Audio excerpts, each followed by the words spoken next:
This is Jordan Poyer, safety for the Buffalo Bills, and you are now listening to Cover One Buffalo Podcast. Let's go. Good evening and welcome to the Cover One Buffalo Podcast. You are joining us for this very weird, very odd Week 17 game between the Buffalo Bills and the New York Jets, presented by Uncle Jumbo's. Aaron, how we doing? Everything's weird right now. I'm a super creature of habit, and I love them. My family's in town. My in-laws are in town, so this whole week's flown by.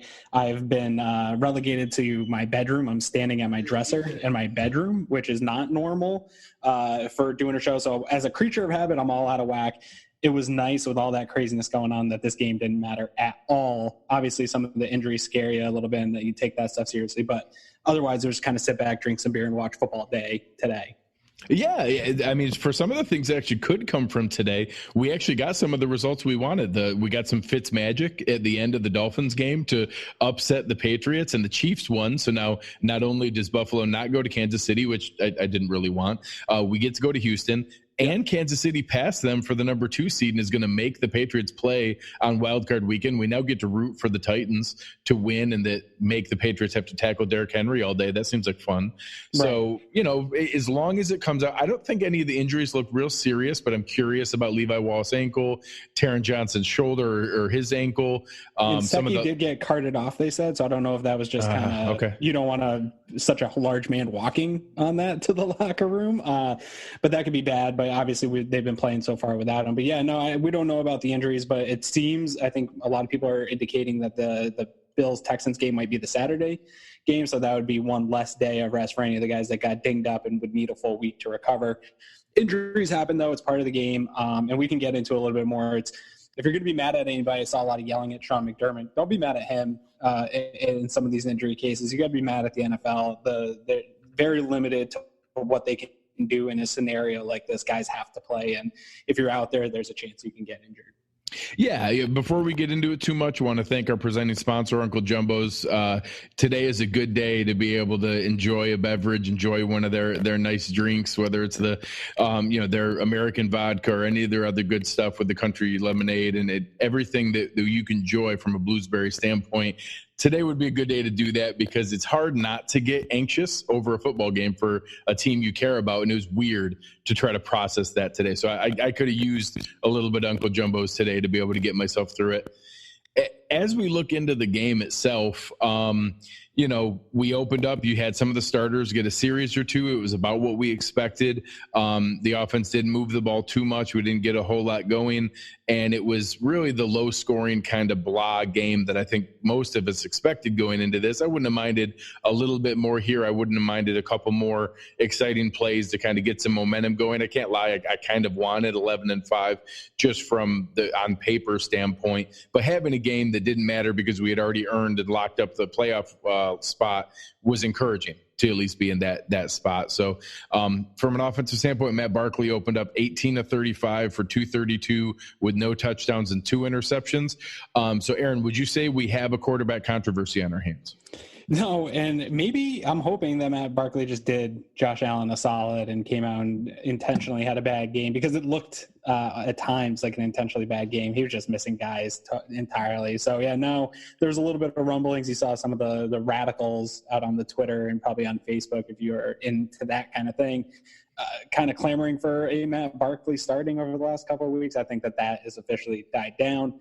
Again, though, I think Matt Barkley in a pinch is okay enough as a backup. There's not a lot of good backup quarterbacks, but I think the role that he plays as Josh Allen's best friend, mentor, guy in the film room, supporter, clapper, poncho waiver, all those things are a perfect position for where he's at. But yeah, no, we're not going to be talking about Matt Barkley taking over the starting reins in this game. We're not going to have the Rob Johnson controversy here this year heading over to Houston. Yeah, thank God for that. It was nothing that I wanted to see. Both of us knew that wasn't an actual possibility, but I just didn't want to deal with it in my mentions and people trying to tell me that was a thing because we have another one of those that's coming up here in a moment. From a run game standpoint, we never really got a whole lot going. I had clamored for TJ Yeldon to get more run, and he did look okay in the passing game, but you had mentioned it in the pre-show kind of warm-up here. He didn't look great running the ball. Frank Gore was 6 for for 26 yards, and Yeldon was 7 for 18. So besides a couple of nice jet sweeps to Isaiah McKenzie, we really never got much going from a rushing standpoint. I didn't hate what I saw from Frank Gore to start this game. He had the 4.3 yards a carry. Frank Gore, I've said it all along, he's in a weird role when Devin Singletary and him are in, because they're obviously making Devin Singletary the primary back in this offense, and for good reason. But Frank Gore is the kind of guy that I think he thrives off getting a few touches in a row, being kind of that guy. And I don't think he can produce necessarily at the level that Devin Singletary can, so I understand why they're going that route. But I think he's a better back than TJ Yeldon, but he's limited when they kind of just use him here and there. And I don't think that he can get going. So it's a kind of a weird purgatory for Gore to be in, but I think he finishes the season in the role that he's been in. And I don't think TJ Yeldon did anything to show us he is who we thought he was, a guy that could be a pass catching back out of the backfield, but he doesn't do a whole lot for this team from a rushing standpoint. I don't think that you can swap that out going into the playoffs with the success the Bills have had so far this year. No need to rock the boat in that sense. Yeah, I'll say, it didn't do anything. When you look into the passing game, it started slow, and I did give Duke Williams a hard time for running a 4-yard route on 3rd and 6. Joe Marino pointed out a couple things mid-game that he was over-celebrating a 7-yard catch that they had to waste a timeout because they weren't going to get back in the huddle. And just a couple times where you're not in the right spot. I'll say as the game went on, you can see some of the physical talent really start to show up, and that 6 out of 12 targets isn't great. I counted 3 drops. That's not great. But the man caught 6 catches for 108 yards, and I'm not going to go out of my way to bash a guy that went 6 for 108 in a game that, whether it mattered or not, he was being covered by NFL caliber guys on the Jets side. And I'm proud of him. I'm happy for him. I think that's a great showing, in that I'm impressed that he has had a great attitude this whole time, not being bitter about not getting playing time, has bought in, been appreciative of the opportunity, said all the right things. And when he got his moment today, he had a nice game. And I thought that was nice to see. I think developmental wise, if you step back from the emotional and looking for every type of competitive advantage you think the team can have, when you step back developmentally, I think this has been a really good year for Duke Williams. He got a little bit of playing time. He basically got Zay Jones removed off this roster. That's a positive for him and his development. I think he just came down to, this is something we talk about a lot, it came down to the types of players on this team. And I know everyone says, well, he's the type to go up and get it. That doesn't seem to be Josh Allen's MO for targeting wide receivers. He just, whether or not that's the chicken or the egg, in that he doesn't have those guys who doesn't do it, or he's just not that quarterback yet. What Brian Daboll seems to like is, and this is the argument I have a lot, is Isaiah McKenzie produces in this offense even when he doesn't show up on the box score. He's a big part of the jet sweep. Those motions dictate a lot of what the defense is doing. They're trying to push the defense into certain coverages, expose their hand. That is a role Isaiah McKenzie does. And whether or not you think that's an important role, Brian Daboll does. And he believes that helps Josh Allen. Robert Foster is another guy. My mentions are blowing up. Just don't play Foster. He's carved out a really nice role in special teams. He's been a good gunner. He really has. Him and Neal have done a good job here, especially in the second half of the season. So I don't think that you can use that roster spot for Duke Williams to get, when Cole Beasley and John Brown are back, he's still going to be the 3rd highest targeted guy. What is that going to be? 4 or 5 targets in a game, 6 targets, max. So I don't know that you can take away Robert Foster's special teams ability. So it's a nice progression and development for Duke Williams. I think that he's going to really have a chance to compete for a starting spot on this team next year. I think that his summer, he's going to come out trying to get that spot. I can't see a scenario outside of maybe an injury this week that's lingering, where they switch up a lot of these spots going into this game. I think McDermott knows his team. He's comfortable with his team and feels like the team they've been fielding all season long can win. So I don't think they make a big move at the wide receiver spot, even though Duke had a nice game. Super happy for him. That production's now there on film for him, and it makes a good case for him heading into the offseason. Yeah, I agree. I think that if you see anything, maybe it's one of those safeties. You see maybe Dean Marlowe sits down, or Kurt Coleman, or one of the 9th DBs. Sure. That maybe that's the nod to the game that Foster had. I don't see a scenario where it's one of the other guys from an offensive standpoint. Yeah. Another receiver or receiving threat that we saw have a nice game. Tommy Sweeney looked solid. Caught all 5 of his targets for 76 yards. Was, obviously looked to pretty frequently from Matt Barkley and looked solid. And again, is a nice luxury to have that we have 4 good NFL caliber tight ends on this roster. And I think that Tommy Sweeney's a nice luxury that if we decide to move on from Tyler Kroft next year, you have that option. But if nothing else, if something were to happen mid-game to someone like that and you had a guy like that available, that's something where I feel comfortable going into next week. If we decide that someone's dinged up, you have somebody like Tommy Sweeney available. He's a good depth and at least good value for what we got in the 7th round. Yeah, Sweeney's another nice development guy, and I know that there no matter with all these guys are development type guys, there's going to be people that say, hey, we could just cut Kroft and bring this guy in. But I think that it's nice to have these guys that are producing while they have the chance to be a developmental guy. I think that's a good thing. There's still obviously flaws to his game. And if you go into the summer with guys that have proven production in games that matter in the NFL and you bring them all back to compete, that's only a positive all summer long for this Buffalo Bills team. And I'd rather allow everybody to compete and pick the cream rises to the top all summer long than, force something just because Tommy Sweeney showed that he could do it a couple times in the regular season. But it's a great benefit to the Bills, and really kudos to Brendan Beane and that whole department. We talked about it a little bit this week after the Bills put out that the Beyond Blue and Red with Dan Morgan about how many guys in this front office are in the next 3 to 5 years going to start coming up on those GM jobs. Oh yeah. And you see it in these late round picks that just keep hitting. They just keep getting production out of these guys. Nobody sees coming. So great for the Bills. And that was really what was baked into this game today was the development of these guys at the bottom of the rosters on practice squad that don't get a chance to put film on in really any other circumstance in a game that, at least like you said, it doesn't matter to the Bills, but it mattered to the Jets, and they were playing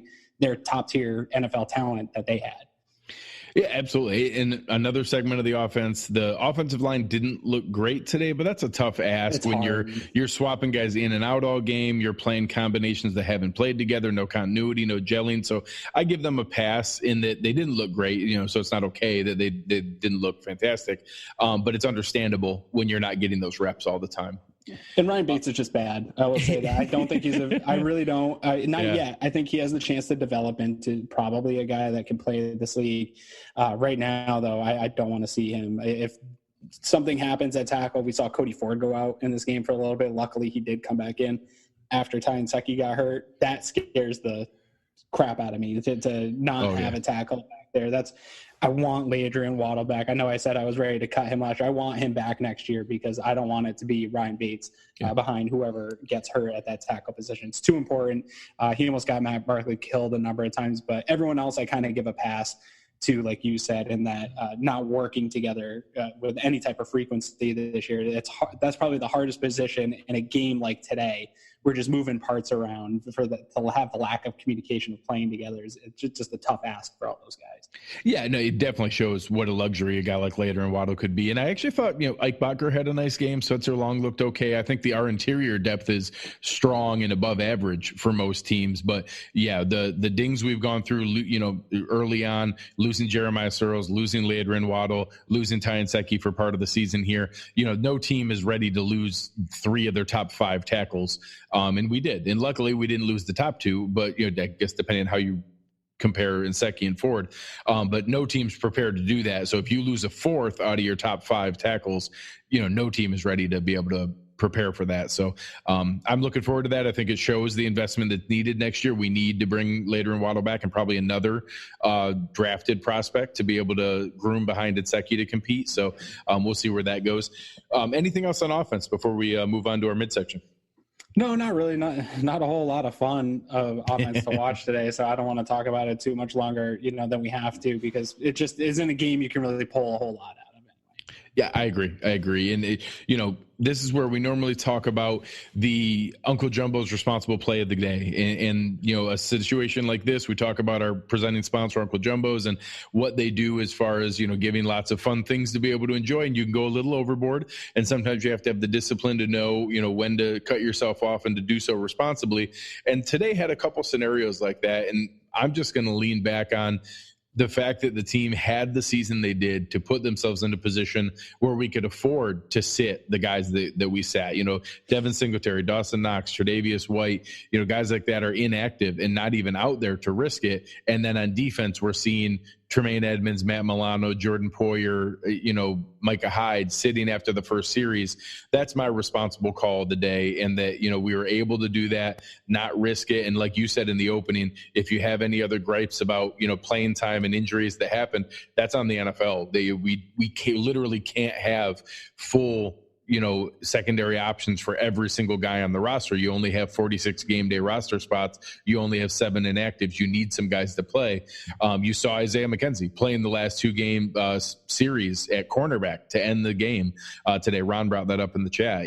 Having situations like that are tough, and why I thought it was a great luxury. So I was happy with the way that McDermott handled it today and being able to do that. So that's my Uncle Jumbo's responsible play of the day. What did you see today?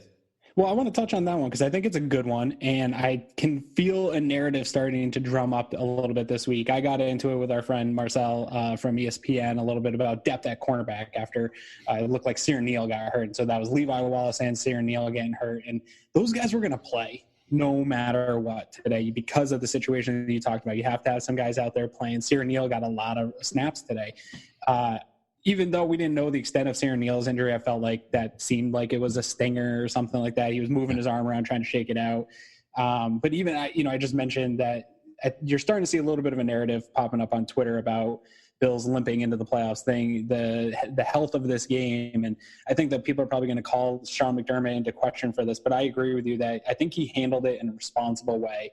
You hate to see Ty Nsekhe go out. I think there's a lot of good logic for him. We talked about it on Wednesday. I think there's a good logic for him to be playing. They needed to find out before the playoffs. That's what I'm saying, man. And yes, it's unfortunate the guy got hurt, but you got to test that. If he says he's good to play pregame, you feel good about your medical pregame. Give him an opportunity to get out there before it's the playoffs and get a little bit of playing time after almost a month without playing football. So your hands are really tied as an NFL coach. Every time you go out on the field, there's an obvious chance that you're going to risk injury. The nice thing is this team is built pretty good depth, not across the board. There's some positions that for sure lack depth. Cornerback's one, I think that has pretty good depth here. So when you lose a Levi Wallace, it's not like Sharice Wright is going to be starting against the Houston Texans next week. You have Kevin Johnson, who's had a good season so far. Taron Johnson looked like he got dinged up a little bit, but he's okay. It's week 17 of the NFL. Nobody's 100%. There's going to be guys dinged up here throughout the week, getting treatments and things like that. But I think overall, relatively, McDermott did a pretty good job of managing who you sit, rep counts on some of these guys, and just getting through the rest of this game in the second half. There's really, his hands were tied. My responsible player of the game or play of the game was Matt Barkley. Actually had one good play, I thought, where he hurried up to the line. They saw New Jersey Jets were subbing in and out, and he got him on the 12-man on the field, and he would have got the first down anyway with quarterback sneak. Super heads-up play. We've seen the Bills do that a couple times here this season. That's something the Patriots have done with a ton of success for a decade, and I get so mad that the Bills never utilize that opportunity to have that type of understanding of situational football. They seem to understand it. They seem to practice it quite a bit, and it came second nature to them. So that's a responsible thing that I think has been built into the offensive system. They see the triggers, they go and do it. There's no hesitation to get that done, and then you pick up the free first down. So kudos to them, and I guess that probably falls more on Brian Daboll than it does on Matt Barkley. So kudos to Daboll on that.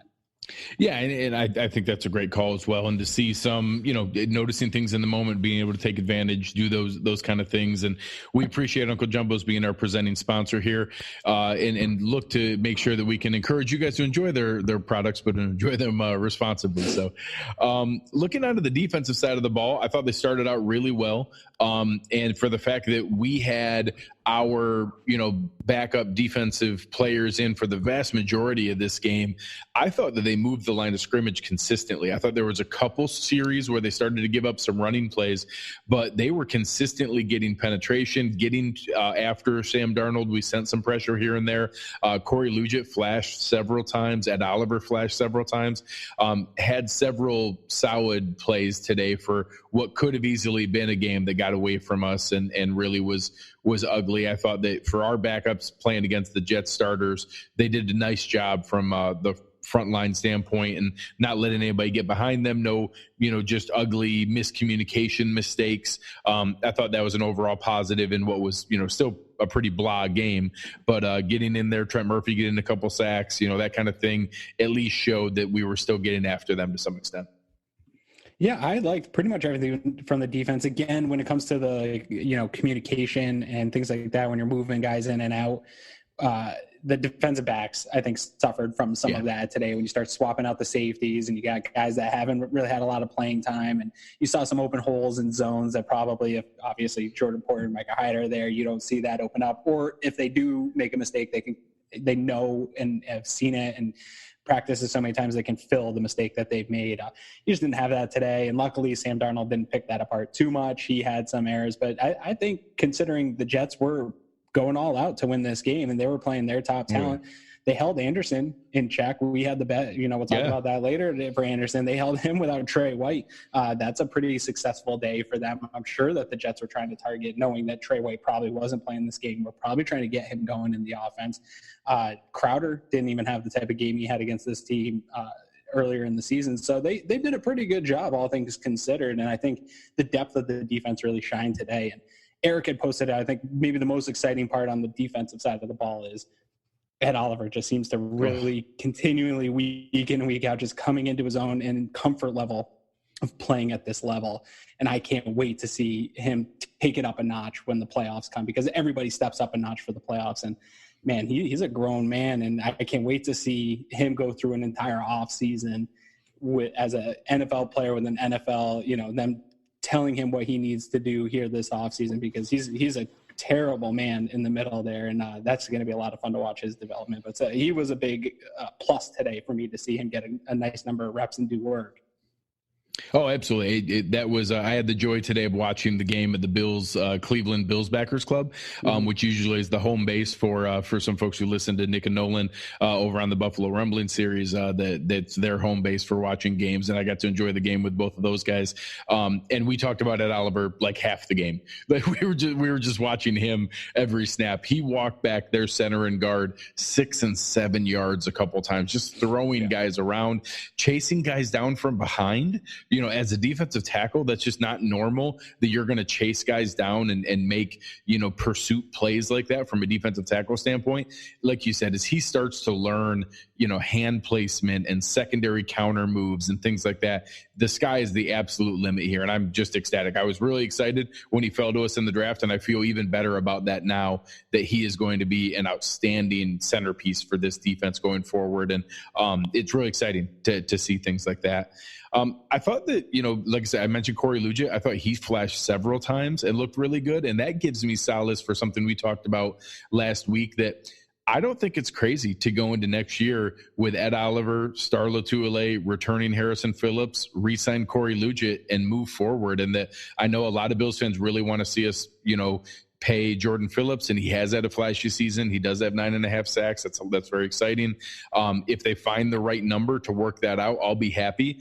But I'm pretty comfortable moving forward with those 4 guys. And hell, invite Vincent Taylor back to compete.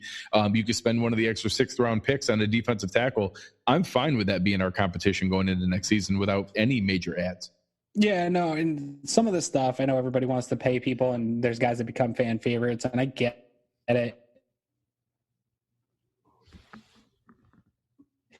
It's gated on having 2 of the greatest to ever do it at their positions, and Bills don't have that. They don't have the greatest coach of all time, and they don't have the greatest quarterback of all time. So I get that some of their success is that, but a lot of their success is also knowing when to allow guys to walk, and they don't overpay for guys. And you see it happen all the time with Patriots players where they have a good season, they have a good run in the playoffs, they get paid to go somewhere else, and they're either average or not that good outside of that system. And I think that you have to kind of pick and choose some of your spots. I think I'm more on I'm a moron, but I'm more on the Shaq Lawson, bringing him back. I think I have a better case for bringing Shaq Lawson back than I do for Phillips. And for the reasons you stated, I feel pretty confident if they go into the season with Ed Oliver, Star Lotulelei, Lugia, and bring back a Vincent Taylor. I feel and Harrison Phillips. And Harrison Phillips coming back from injury. I don't expect Harrison to have the impact he started off the year having, but I feel pretty confident having him out there as a guy that's not going to make mistakes. And I don't think Jordan Phillips is going to have the flashy season back-to-back years that he had this year, and I don't think you can bank on that kind of production money he wants for it. So I get the desire to want to bring him back, but they're going to have to, even though they have a ton of money, you don't want to get spending it irresponsibly where you're back in the situation you were when they came in. So they're going to handle that responsibly, and you're going to see this year in and year out where hopefully they bring in guys that way overachieve their values, and then you walk on from them and you keep refilling that part of the roster. Good teams do it all the time. Patriots, Packers, Steelers, you see this constantly where teams, if you trust in your front office staff, you know they're going to find those guys somewhere that make impacts. Yeah, and I'll say this. My projection is that the only scenario Jordan Phillips is back on this team is if he doesn't find the market that he and his agent think is going to be out there. Right. They don't get offered that, and he comes back on another 1-year deal for more money, maybe $6 or $8 million instead of the $4.5 million. That's the only scenario right now with the way Corey Liuget stood up, the way that Ed Oliver has progressed, the videos we've seen of Harrison Phillips' progression already, a full 7-8 months out from where he'd be, getting active again. I think that there's plenty of reason to assume that he's going to be one of the guys that goes elsewhere. And I think you're spot on that Shaq Lawson has moved that needle. He certainly has for me, in that I'm now much more in the camp that, the only guy on this roster that I think is financially viable to look at moving on from is Trent Murphy. And that if we get that $7.3 million and you can put that towards, say, $9 million a year for Shaq Lawson, and that's kind of the coupon in the first year, I'm okay with that. And that we still need to add another defensive end, and I still would like to add another one in the draft. But I've now moved the needle and flipped from thinking that Jordan Phillips might be back to now thinking that he's almost definitely out, and that maybe they find a way to bring Shaq Lawson back. So we'll see how that shakes out with plenty of offseason content as we get going. Anything else that stood out for you on defense before we get into our awards? Yeah, not really. I liked how they, again, handled the day. You didn't see Jordan Poyer and Micah Hyde out there too much. I think they got 2 series, maybe each, a quick series. And then same with, Milano and Edmonds. And that was my big fear as far as resting and enjoying this weekend, was seeing some of those top-notch players out there for too many snaps, or they just roll up on somebody or an awkward tackle or something like that. So that was probably my favorite part about today, was seeing all my favorite players, which most of them are on the defensive side of the ball, have a nice, just couple, preseason-esque, go out for a couple series, run around, come back, throw your cap on, and enjoy the rest of the day. So that was the best part of the defensive side of the football for me. Yeah. So a couple of our closing segments here today. We've had our wagers continuing on here. Today, we had a handful that we had going on rushing yards for TJ Yeldon. We had receiving yards for Robbie Anderson, and we had catches for Duke Williams. And I see a trend in these 3 wagers, Aaron. You won them all. I did. Winner chicken dinner today. I got to update the sheet, though. I don't have the total points. I thought I entered last week's. I got to go back and re-enter those. So I know that you're in the lead. I don't know by how much. I think that puts me up by 5. I think that puts me up by 5. There's a chance it puts me up by 7, because I think I won 2 out. I think I won 2 out of 3 last week, so I got 3 points, and I was down 1. So I think I was up 2 going into this week. So if I won these 3, that might put me up 8, but we'll have to check. Okay, I'll double check. I know you're winning, and it looks. Yeah, I'm not gonna. I hope that we have more than 1 week for me to catch up, because it's hard to make a 5 or 7 point swing in 1 week's time. So I'm hoping that the Bills win just so that I can catch up in these bets. That's at least at a minimum. That's the only reason they should. So looking forward to our gruntled and disgruntled. We'll start on the negative side, end on a positive here.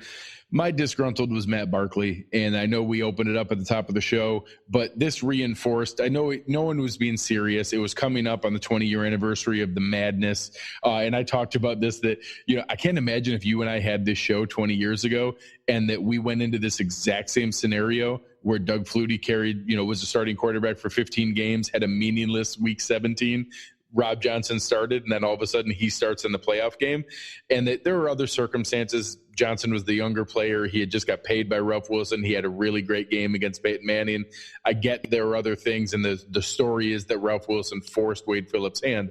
but I didn't want to even answer questions about that in my mentions if Matt Barkley had a good game and people trying to question it. And this reinforced that. Just you could see some of the lack of pocket presence. You could see some of the poor arm strength on the one interception. I think Matt Barkley is a perfectly reasonable backup. I think he's a nice player. I'm happy we have him. I think he's a great fit in supporting Josh. I think that he can step in a pinch as well as anybody can, but he's not going to be poached by another team who's looking for their future starter. He's not a threat to Josh Allen, and he is my disgruntled player of the game today. Yeah, it's super easy. To your point of having a show, when I was watching the 50 whatever to the Raiders game on Christmas night, I was thinking, how bad would Twitter be if they're winning a playoff game, say 40-something-3 in the third quarter, and Sean McDermott still had starters in there? People would have been losing their freaking minds on Twitter. So that's a great thing. That's so funny. Oh my God, that's all I could think about. But no, yeah, Barkley easily disgruntled player of the game. I think even if other guys maybe had some bad games or bad moments in this game, a lot of it was due to just guys not playing a lot. And while you can say that true about Barkley, you expect your backup quarterback to be able to come in and at least handle the situations of not turning the ball over and making bad plays. There was probably 3 or 4 other turnovers that he left out on that field, where there was fumbled snaps, balls just coming away from him, balls going to the middle of nowhere. So he just had a bad day. Still, hopefully, if they ever need him in a spot down the road and he is the backup quarterback, he can do just enough to not turn the ball over and learn from this game. But yeah, easily the disgruntled, not even close. On the positive side, I mentioned it earlier, but I went with Duke Williams. I was happy for him, really excited that he was able to finish on a strong note here. I think he's the only player in my mind that may have brought the active question into perspective here for the playoff game, that if there's a chance for him to get in there, and for me, it wouldn't be an offensive player like some people calling for Robert Foster, Isaiah McKenzie. I think they bring enough to the table in special teams and the gadgetry on offense for McKenzie, but maybe that 9th DB, I could see that. Although I will say the potential injuries to Saran Neal and Levi Wallace and Taron Johnson make that harder to do that. So we'll see where that goes. But I was happy for him, and my gruntled player of the game was Duke Williams. Yeah, I think that's a great one. As far as actual impact of the game, production in this game, I went with Lorenzo Alexander. He had a really cool moment where his daughter did the Star Spangled Banner, and he didn't know about it. That being a surprise is cool. As a parent, how he didn't break down like crying of joy, I don't know how. That must have been blowing him away in that moment. Super cool. Also, McDermott taking the early time out to allow him to come off the field and get a round of applause, a proper round of applause there. Super cool for him. He's meant a lot to this team, this community as a whole. Those types of things can't be understated. I know I just had a guy on Twitter tell me, he's no good. He can go retire. Sean McDermott, if he had it his way, guys like Lorenzo Alexander would never retire, and they would get a roster spot on this team because of what they mean in that leadership council, in the community, showing rookies how to do their job the right way. They talked about it a lot with Ed Oliver. I think the problem with Ed Oliver early in the year was getting his routine down, becoming a professional, learning how to be a professional. Guys like Lorenzo Alexander set that tone in your locker room on that side of the ball. So he's invaluable to this team, and you saw the respect that Sean McDermott and the organization as a whole for him to have that today. And unfortunately for me, I think it's 100% sign that he is going to decide to retire after the year, and that bums me out because he is he's a very special guy in a league full of a lot of talented players, but not a lot of men that are at the quality of man that Lorenzo Alexander has and have the story that he has. And I hope he continues like Kyle Williams did in that role of coming back and being in campus and being with the players and have his hands on the players in that same role and just being a part of this organization moving forward. I agree 100%. And I sadly agree that this 100% solidifies that he's retiring. They wouldn't have done putting him back out there for the second series, taking the time out to let him get the ovation, the surprise with his daughter singing the national anthem. Those aren't things you do for a guy who's coming back. And that he even made comments that, hey, I don't want any of that attention to be about me. That's disrespectful to the team. That's not what you say if it's a 50-50 decision and you're not sure. You would just say, hey, I'm not ready to make that decision. That'll come in the offseason. That's an easy blow-off question. If your answer is, that's not fair to the team to talk about that being my last game, I don't want to take attention away from them, that's him letting you know the answer. So I'm happy for Zoe. I certainly appreciate all the votes that I see on the Twitter stream on the Walter Payton Man of the Year.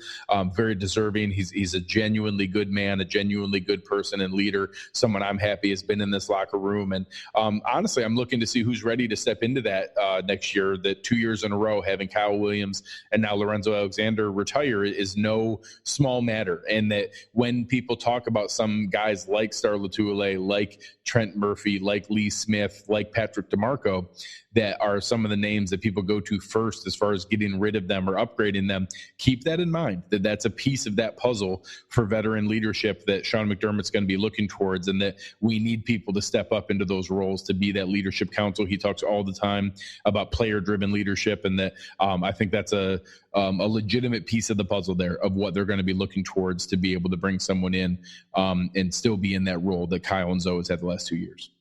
I absolutely agree. And I look forward to seeing who steps up in that role. Right now, I'm leaning towards, I think Micah Hyde is becoming that guy on this team, that he's going to be that Lorenzo Alexander type leader. But we'll see. It's going to be fun to watch. I think the second year you could see that from Cole Beasley as well. That's another name that I'll look towards to see where they step up. So it's been a fun but hectic holiday week, Aaron. We've had a hard time being able to get things together here, but we are now ready to preview a playoff game as Buffalo Bills podcasters here. How does that strike you? It's my second one, first one with you, so I'm really excited. And this one means a little bit more in the sense that the Bills didn't back into the playoffs, so some miracle magic, just happy to be here.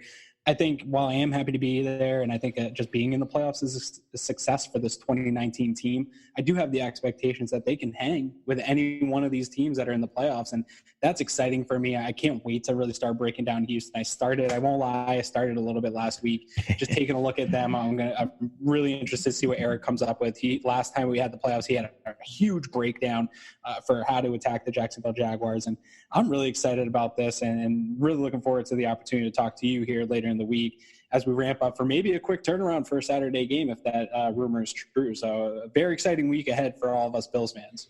Absolutely.